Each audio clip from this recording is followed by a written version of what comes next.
What is going on, everyone? I'm Rob Westerman of GBP Daily, and today is Victory Monday. Fun game yesterday. Packers won 24-14, obviously, in Chicago. We sit at 5-1 on the season, and we are, yes, we are in first place of the NFC North. As I expected, even with the injuries sitting at 5-1, this is great. This is fun. Let's kick it off with something positive from yesterday. I'm gonna start off here with Kenny Clark, the dude, the monster. This guy is just the MVP of the defense this year, and it seems like he never gets the recognition he deserves. And I think that's because of the position he plays. That position doesn't really get a ton of recognition. And then you obviously have Aaron Donald, who's a just a beast. And my guess is that since Aaron Donald is so good, he gets all of that recognition that there is to go for that position. So, anyways, 2 sacks yesterday. Injury scare that ended up not turning into anything, thankfully. Coach said he felt sick when he saw Kenny down on the field, but thankfully he came back and played at the high level that he usually does. Josh Myers went down with a knee injury, didn't return. Darnell Savage left the game with a concussion. An already injury plagued team loses a couple more key guys, super important, obviously, with Josh Myers. Although Lucas Patrick came in and played great, coach said during his presser day that he didn't practice with the ones all week. So to come in and play like he did, hats off to Lucas Patrick. Great job. Not sure the extent of those injuries yet, but I'm sure we'll have an update from coach sometime this week. David Bakhtiari also set to practice this week, which is awesome news. Coach also said that in his presser. He also said he wasn't sure if he'll play this Sunday against the Washington football team. We got the Cardinals next Thursday in Arizona, so I could very well see him playing his first game out in Arizona on Thursday Night Football. Um, Obviously, he's able to come off the pup list this week. However, I think they have 3 weeks to determine whether he's game ready or if he's out for the rest of the season. So I assume he'll play this Sunday, which would be great if he's ready.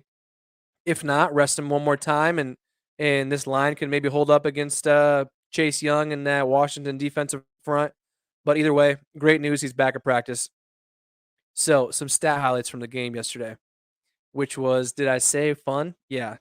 Yesterday's game was just a blast. We'll get to the fun stuff in a little bit. Aaron Jones, AJ Dillon combined had 25 carries, 135 yards. Both averaged over 5 yards a carry against the Bears defense that is obviously legit good. Alan Lazard had a nice touchdown on a beautiful play design by coach. I heard Rodgers say that Stenovich might have had something to do with that too, so props to them.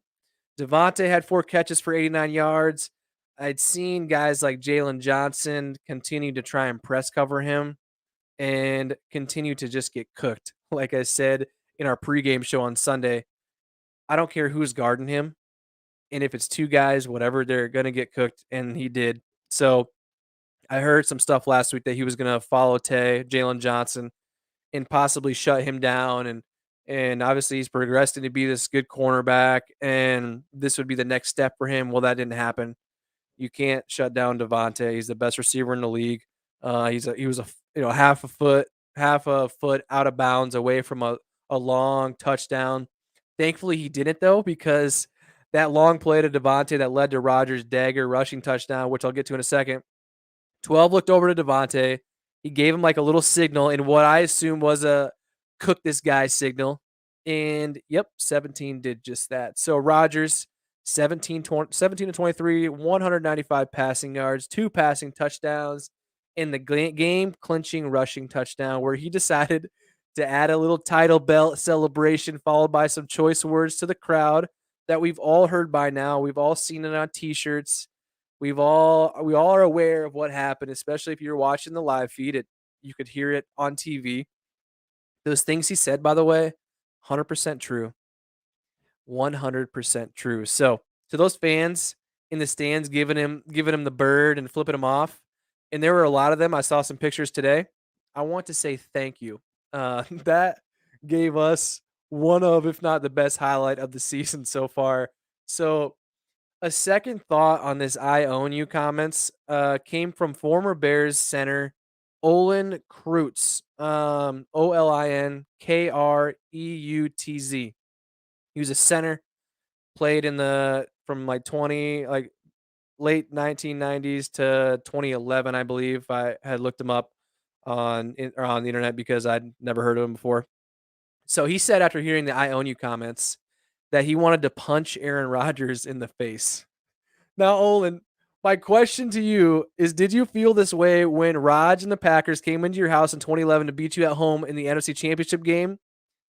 Because I'm sure you did. Well, I want to thank you for being a stepping stone for that Packers team on their way to a Super Bowl title. People that, in my opinion, people that resort to or are motivated to do this type of violence from something like that or comments are just losers, man. You want to fight somebody because they said something that's 100% true, like whatever, buddy. Stay classy, Olin. Thank you for that little tidbit. I found that pretty funny. So, anyways, I want to take a second to talk about Rashaan Gary. He's ninth in the league in pressures, second in QB hits, and although his sack numbers don't jump at you, his pressures are turning into botch plays, incomplete passes. He hasn't missed a tackle all season, and without Z, he's playing well. I think those sacks will come, and I feel like they always come in bunches. So watch out for a scary Gary game here soon, and maybe it happens on Sunday against the Washington football team. We'll see. Especially with Preston having the oblique injury, his status is up in the air for not necessarily the game, but for practice week, and I'm sure we'll get an update from coach on him as well. So one last thing I want to highlight. Andy Herman pointed this out this morning on the Packet of YouTube Daily that I watch every single day because I just enjoyed just sucking up all Packers content up there. Props to the coaching staff for taking out Isaac Yadam and putting in Rasul Douglas quickly after, Yadam was getting picked on during the first Bears drive where he gave up the touchdown. Now, Douglas had that late hit on Fields that resulted in a penalty. Was a late hit. He had his hands over his head, like I made a mistake. He owned up to it right away. But overall, stepped in and played well. So props to the coaching staff for taking out Yadam, who clearly um, wasn't producing in what we really needed to half as much as we needed really. So next up, officiating. This is a tough one every single weekend. It seems like the refs yesterday were just flat out bad. Missed calls, calls that were called that ended up being wrong. Everything we've seen this season, as far as bad officiating, was displayed yesterday. But thankfully, none of them came at the end of the game or were ultimately the deciding factor in the outcome. The missed Kenny Clark offsides call, which um, I watched it a few times. Looks like his whole body wasn't ahead or wasn't over the line of scrimmage, but part of his body was. I think it should have been called, but at the same time, I mean, what do you do? It was on third down. Fields threw the pick to Savage, obviously, and basically a glorified punt. So, missed call on Kenny Clark. The tic tac holding call in the Bears offense that brought back a nice rushing touchdown for Khalil Herbert. That's just, it was a touchdown, a holding call. Sure, I liked it when it was called, but it's like if that was called against us, it's just dumb. So on top of that, we've got the Adrian Amos interception that was called incomplete, which by the way, I think he had possession. And if it were called an incomplete or an interception right away, they probably wouldn't have been able to overturn it. Kind of one of those so close calls. And yeah, they didn't overturn it. Obviously, they overturned our first down call for Tunyon. They didn't overturn the Adrian Amos stop against the Bears on fourth and short or third and short early in the game. Either way, I think it might have been. Anyways, I forget. We challenged it. We lost, of course, but as Bears fans will tell you, we get all the calls, which is just laughable. So, anyways, Amos interception, they didn't get right. My least favorite one of the day, which is just super unfortunate, was the offensive pass interference on EQ, which took away the touchdown. We ended up scoring a field goal, so it was only 4 points taken off the board. But I feel bad for EQ because this was a fantastic play by both Rodgers, good throw, and a great catch by EQ, and a play that I'm sure EQ has been waiting to make for a while now. Obviously, last year didn't have the greatest end of the year. Started on the practice squad this year, has been called up, had one catch for, I think, a yard on a screen play. He tweeted after the game, sick.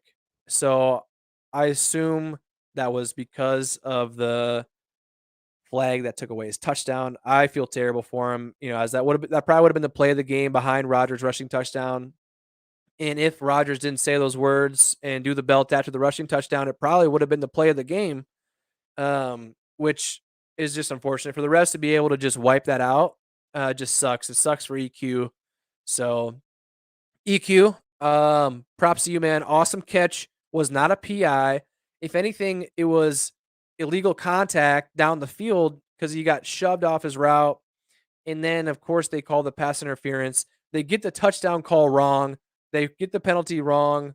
And we end up having to kick a field goal, and that's that. So, regardless, the better team won yesterday. Bears scored 14 points against this Packers defense, which we all know the injuries that's happened on that side, but is still trending in the right direction under Joe Barry. So the fact that Joe Barry isn't a headline week in and week out is awesome news. So next up, I hate to waste time on the show talking about Bears fans, but honestly, it's just too funny and cringy not to. Not all Bears fans are this way. Some Most that I've seen are, but that's because the tweets that I see are the ones that are getting interactions and replies from Packers fans and whatnot. So I don't see the regular Bears fans that accept that their team's not good. Um, so not all Bears fans, but the ones I've seen. Rodgers does in fact own you, and their team just isn't that. Your team just isn't that good. Isn't as good as it needs to be to compete with the Packers overall, and I don't think anybody disagrees with that. But all I saw after yesterday's win was whining and crying about the officials. Am I surprised? Absolutely not. A bunch of sad Bears fans. They harp on this topic game in and game out. It's embarrassing. Like I had seen a tweet today. Gosh, I forget who it was from. Titletown Rain, maybe. Graphic designer for Game On Wisconsin. Anyways, it was about an article that is written before every season is, Bears, Vikings, or Lions are taking over the NFC. They get together, Bears lose, and then afterwards the Bears blame the refs every single time. Which, if that's what they want to do, then that's fine. But outside of the Fail Mary game, I've never been one to complain about officiating because I believe if your team is that good, then they shouldn't put themselves in the position to let the refs decide the outcome of the game anyways, which yesterday was not the case. They scored 14 points against a defense without its star players. You gave up over 5 yards of carry. They're going up against an O-line who's missing David. Our starting center, Josh Myers, was out. 2 guards and John Runyon Jr., a second-year guy, and a rookie, Royce Newman. Nothing against those guys, and they've held up great. But it's not like we have the best O-line in the league going up against their amazing defensive front who was leading the league in sacks, was playing really well up until we played them. They were still playing well yesterday, but they couldn't stop our running game. So as Kyle Brandt highlighted earlier, which this video is hilarious, Good Morning Football, the better team on the football field yesterday won the game. Besides the first drive where you picked on our fifth-string corner, Isaac Yadam, the Packers outplayed the Bears and owned that team to go on to win 24-14. So that's it for me, man. I appreciate you tuning in. Yesterday was fun. I'm glad we won. This was a game where if we won, obviously we're in control of the North at this point. Couple game lead. We've got 2 wins over NFC North opponents. We beat the Bears at Soldier Field. If it was a game we lost, all hell would have broke loose. Obviously, on top of what Bears fans and that whole, city and whatever they want to call themselves, come at you during the week and for the rest of the season until we play them again, and we'll probably beat them again. They would have been in first place in the NFC North.